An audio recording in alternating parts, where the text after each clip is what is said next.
Brazilian Arabic Nutrient Coffee ထဲမှာပါတဲ့ကွန်ချက်မုန့်နဲ့ inulin တို့ကအစာချေစနစ်ကိုဘယ်လိုကောင်းမွန်အောင်ကူညီပေးတယ်လဲဆိုတာကိုရှင်းပြပေးပါကွန်ချက်မုန့်ထဲမှာ glucomannan ဆိုတဲ့အမြင်တက်တစ်မျိုးအဓိကပါတယ်ဒီ glucomannan ကရေကိုအလွန်မင်းစုပ်ယူနိုင်တဲ့စွမ်းရည်ရှိတယ်သူကအစာအိမ်ထဲကိုရောက်သွားတဲ့အခါမှာ jelly လိုမျိုးဖြစ်ခဲ့တဲ့အရာလေးဖြစ်သွားတယ်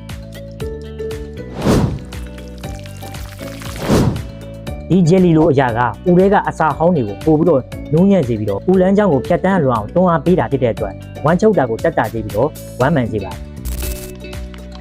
။ဒါအပြင်ဗိုက်တင်းတဲ့ခံစားချက်ကိုလည်းပေးနိုင်တဲ့အတွက်ကြောင့်အစာလုံးကျုံစားသုံးခြင်းကိုလျှော့ချပေးပြီးတော့ပိုလေးချိန်ထိန်းသိမ်းရမှာလည်းအထောက်အကူပေးပါတယ်။နောက်တစ်ခုကတော့ inulin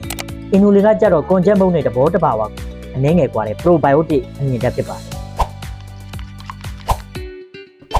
inulin ကကျွန်တော်တို့ရဲ့အစာချေအင်ဇိုင်းတွေနဲ့မပြတ်စည်းပဲနဲ့ဥမာကြီးကိုရောက်သွားတယ်။ inulin ကဥမာကြီးတွေကအကျိုးပြုဘက်တီးရီးယားတွေရဲ့အစာဖြစ်သွားပါတယ်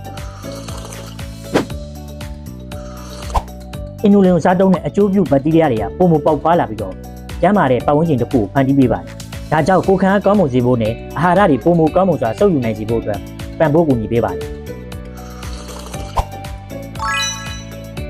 အနည်းချုပ်အနေနဲ့ကွန်ချက်မုတ်ကဝမ်းမှန်စေပြီးတော့အစာချေစနစ်ရဲ့ရုပ်ပိုင်းဆိုင်ရာလှုပ်ရှားမှုကိုပံ့ပိုးကူညီပေးပါတယ်။နောက်ပြီးတော့ inulin ကကြတော့ဦးထဲက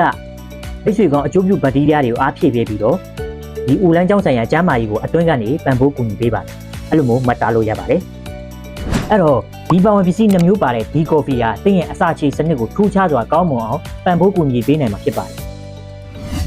Brazilian Arabic Coffee